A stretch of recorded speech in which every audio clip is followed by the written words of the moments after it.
Ar-Rahman Ar-Rahim.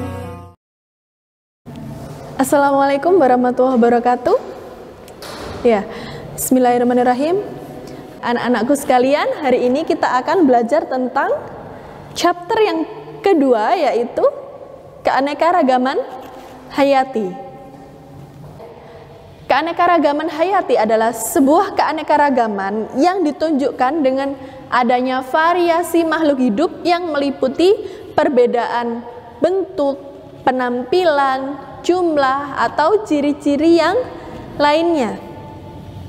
Nah, keanekaragaman hayati itu sendiri ada tiga, terbagi menjadi tiga, yaitu keanekaragaman hayati tingkat gen. Kemudian yang kedua adalah keanekaragaman hayati tingkat jenis atau spesies. Dan yang ketiga adalah keanekaragaman hayati tingkat ekosistem. Ya, yang pertama adalah keanekaragaman hayati tingkat gen atau keanekaragaman gen.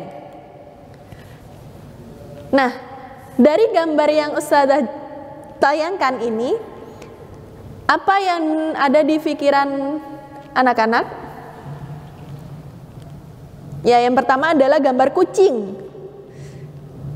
Ya, gambar kucing ini dia dalam satu spesies, namun dia memiliki variasi dari penampakannya, yaitu gennya. Dia memiliki beda bulunya, warna bulunya. Kemudian yang kedua, gambar yang kedua adalah ayam.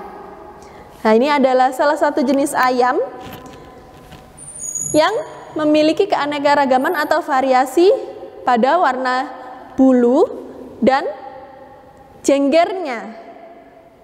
Namun dia dalam satu jenis spesies. Maka, apa yang dapat disimpulkan dengan definisi dari keanekaragaman gen? Ya, keanekaragaman gen itu sendiri adalah suatu keanekaragaman yang terletak pada bagian tertentu dari kromosom yang mengkode protein dalam inti sel itu sendiri dengan pewarisan sifat yang akan muncul.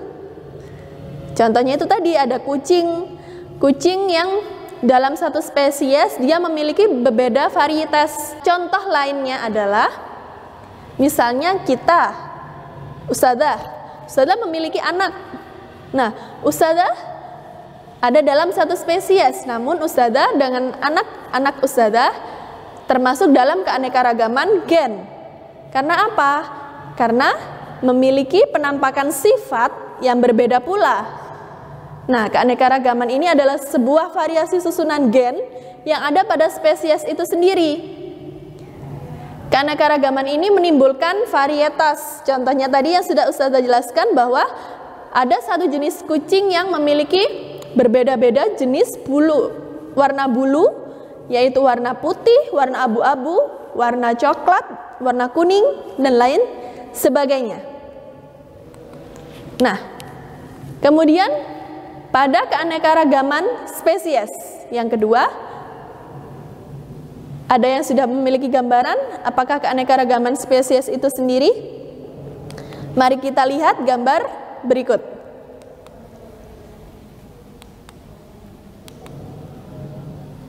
Ya, ada kucing, ada nyamuk, ada macan kumbang. Apa yang dapat kalian lihat? Oh, ternyata berbeda spesiesnya, Ustazah. Ada kucing, ada nyamuk, ada macan kumbang. Maka, keanekaragaman spesies itu sendiri dapat diartikan beberapa jenis spesies makhluk hidup yang berbeda, namun hidup dalam suatu habitat yang sama. Nah, keanekaragaman jenis spesies ini lebih mudah diamati, kan? Nah, bagaimana dengan gambar berikut ini? Ya, ini adalah keanekaragaman spesies juga. Ternyata tanaman Rafflesia ini memiliki beragam jenis. Dia dalam satu genus, yaitu genus Rafflesia, namun dia memiliki keanekaragaman tingkat spesies. Ada keanekaragaman spesiesnya adalah, contohnya yang pertama adalah Rafflesia di Kalimantan dengan Rafflesia yang di Bengkulu itu namanya berbeda. Bisa dipahami? Nah, kemudian yang ketiga adalah keanekaragaman ekosistem. Nah, pada keanekaragaman ekosistem pasti sudah memiliki bayangan karena materi sebelumnya sudah ada ya. Keanekaragaman ekosistem itu berarti berbeda-beda ekosistemnya Ustazah gitu ya. Nah, betul sekali, keanekaragaman ekosistem ini adalah beberapa jenis dari spesies makhluk hidup yang berbeda-beda namun hidup dalam suatu interaksi di antara kondisi lingkungan yang berbeda-beda dengan sekelompok antar faktor biotik dan abiotiknya, menunjukkan adanya keanekaragaman ekosistem.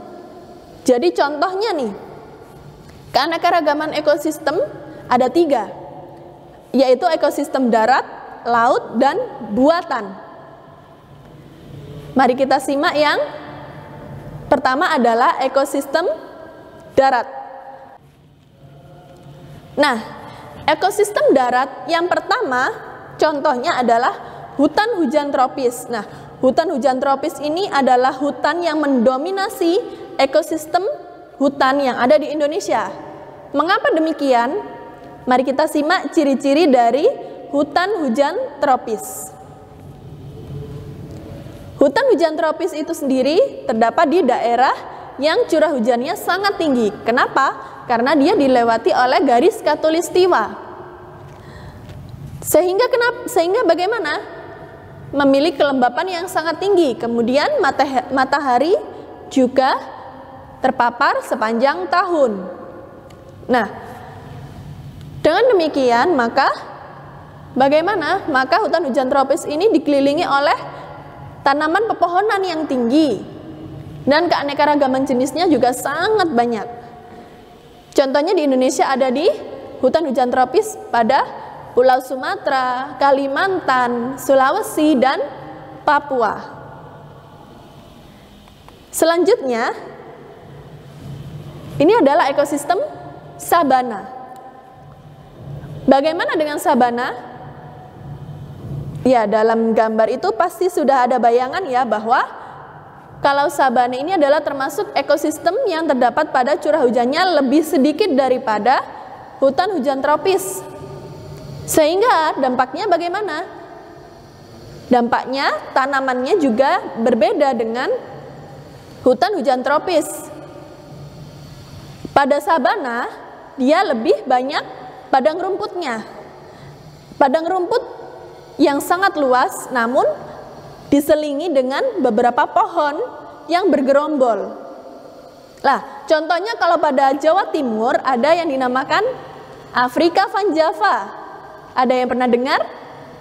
Ya, biasanya yang di daerah Jember atau Banyuwangi tahu ya, di Baluran ini ada apa? Ada yang dinamakan ekosistem sabana, yaitu Afrika Van Java. Nah, itu ada padang rumput yang sangat luas, namun biasanya lebih identik kering ya. Dan ada diselingi pohon-pohon yang bergerombol seperti itu. Sabana contohnya juga ada di Nusa Tenggara Barat atau Nusa Tenggara Timur. Nah, yang selanjutnya ada ekosistem stepa. Stepa ini lebih banyak padang rumputnya sangat luas. Kalau pada stepa dia adalah padang rumput yang sangat luas dan curah hujannya juga lebih sedikit. Baik, selanjutnya kita akan, nah, pada ekosistem yang selanjutnya adalah ekosistem taiga. Apa itu ekosistem taiga? Ekosistem taiga adalah sebuah hutan yang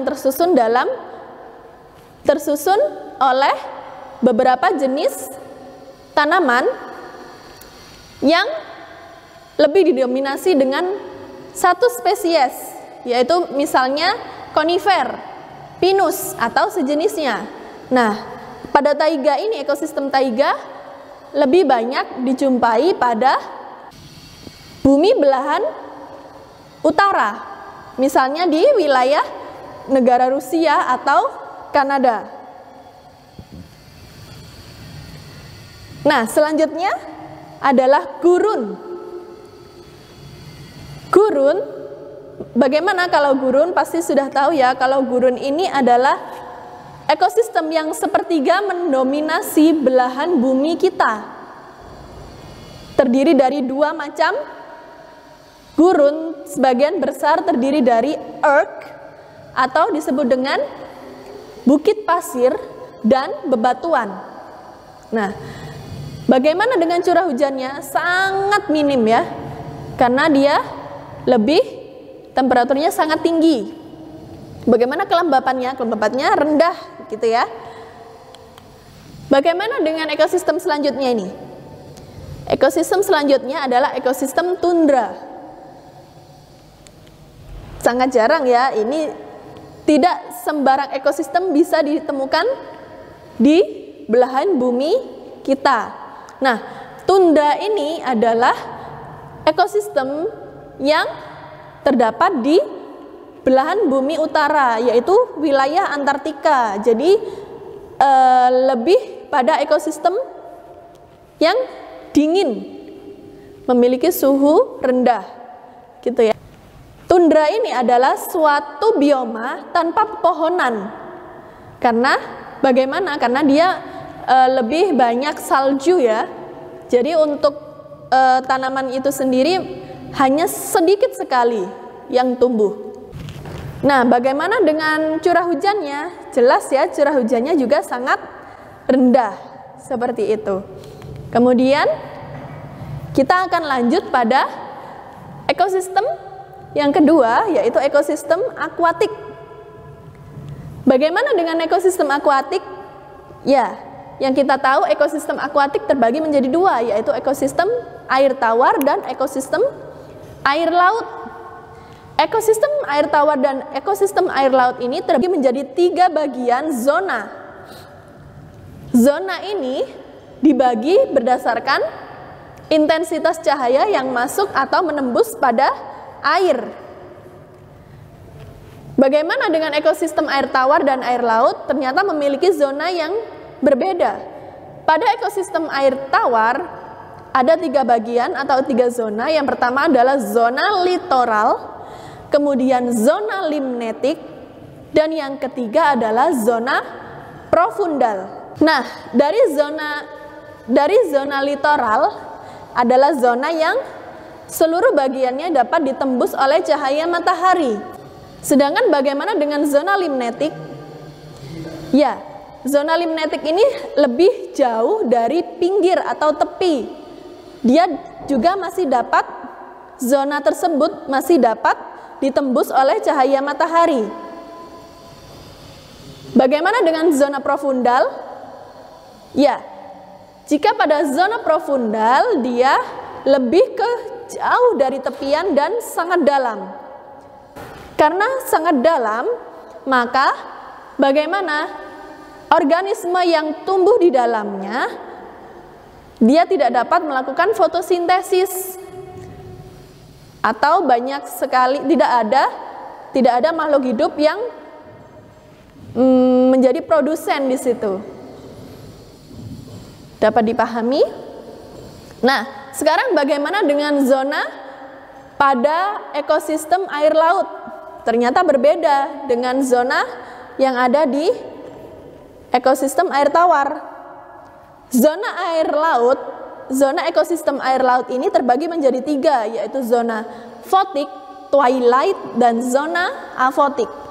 Nah, zona fotik ini itu sendiri adalah zona tepi dari sebuah ekosistem air laut dengan kedalaman maksimum 200 meter. Sedangkan pada zona twilight kedalamannya adalah 200 sampai 2000 meter.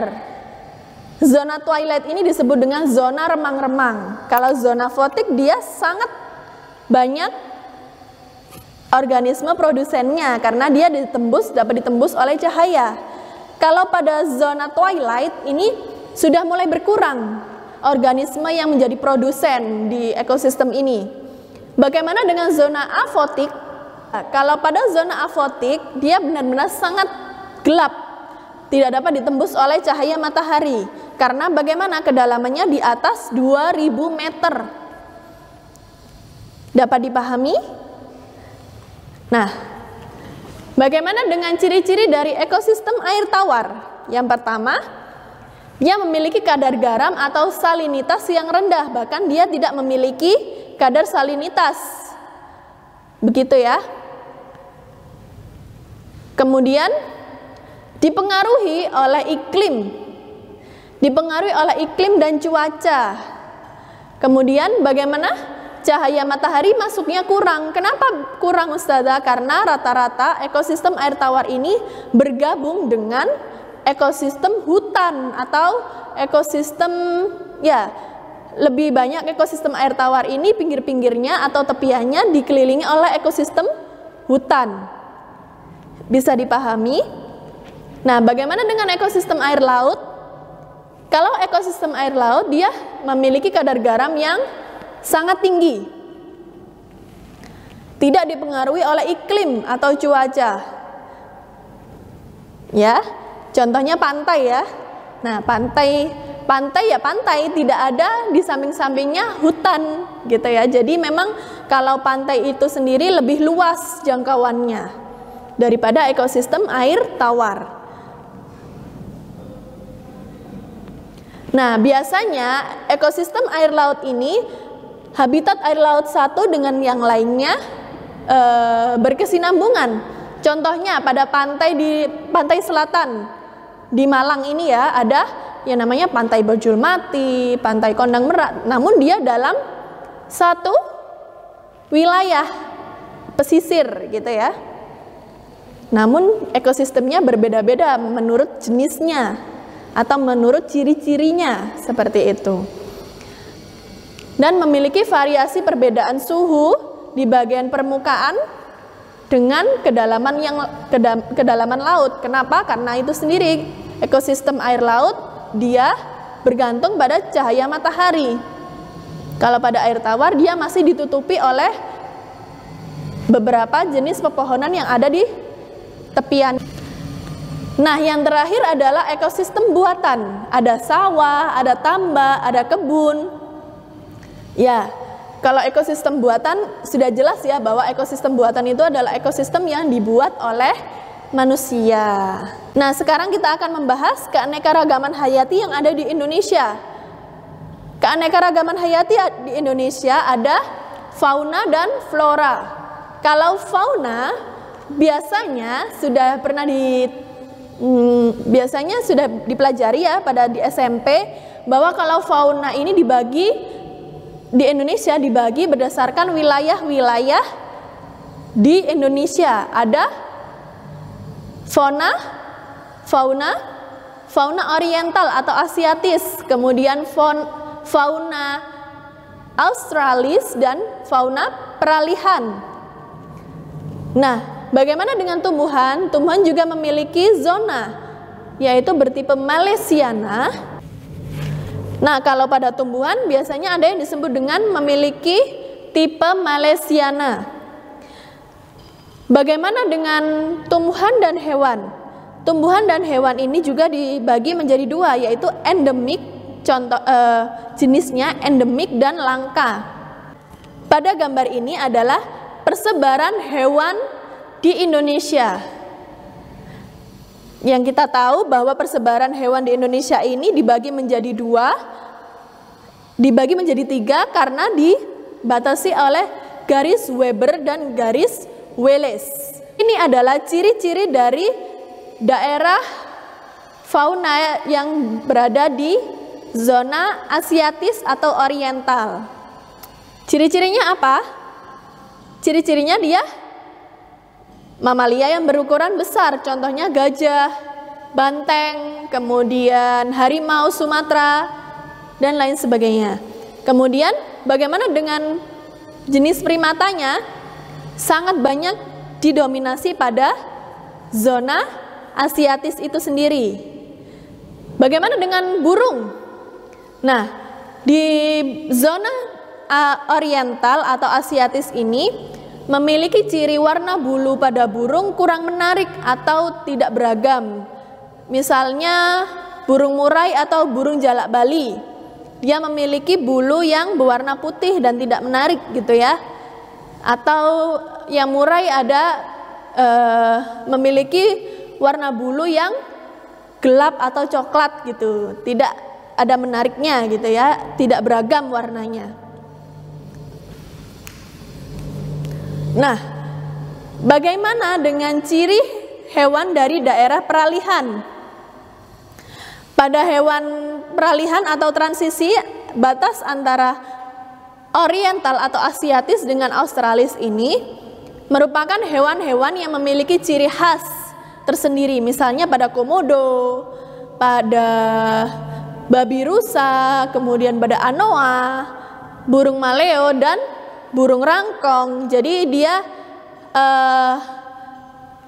ada kemiripan antara Australis dan Asiatis, namun dia berbeda dengan Asiatis maupun Australis. Seperti itu. Nah, bagaimana dengan ciri hewan daerah Australis? Nah, kalau Australis ini contohnya ciri-cirinya sangat mencolok ya dibandingkan dengan hewan yang ada di Asiatis. Mamalianya lebih berukuran kecil. Kemudian banyak sekali mamalia yang berkantung. Contohnya walabi semak, kemudian kanguru pohon. Nah, dapat kita lihat bahwa kalau walabi ini seperti kanguru yang ada di Australia, namun dia memiliki ukuran yang kecil. Bagaimana dengan kanguru pohon? Ternyata dia lebih mirip dengan beruang, namun dia memiliki ukuran yang kecil dan berkantung. Bagaimana dengan burung yang ada di zona Australis ini? Daerah Australis ini warna bulu pada burungnya dia lebih menarik. Contohnya pada cendrawasih, pada kasuari, dia memiliki berbagai warna, berbagai jenis warna gitu ya. Jadi sangat mencolok, ada kuning, ada merah, ada hijau dan lain sebagainya. Nah, cukup sekian pembelajaran hari ini dengan Ustazah. Semoga hari ini bermanfaat. Jangan lupa ibadahnya ditingkatkan dan jaga kesehatan. Wassalamualaikum warahmatullahi wabarakatuh. See you. رب اجعلني مقيم الصلاة ومن ذريتي ربنا وتقبل دعاء